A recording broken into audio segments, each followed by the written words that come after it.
lakini adui yako tayari ameshajua huyu mtoto anaenda kuzaliwa, nyota yake ina nguvu kiasi gani. Amina. Nyota yako ina nguvu kiasi gani, tayari adui ameshafahamu. Vile tu umezaliwa, wewe hisi kama umezaliwa na nyota yako, lakini adui tayari ile nyota, baada ya kuona ile nyota ina nguvu kiasi gani na yeye anaipenda ile nyota, tayari adui yako ameshaiblock ile nyota. Amina. Kuna mawili, anaweza akaifunika au akaiondoa kabisa.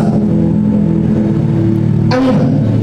Lakini kuna wengine wamezaliwa tu, wamezaliwa na baraka, baadhi kuanzia wamezaliwa mpaka wanakuwa maisha yao yote yanaenda hivi. Amina.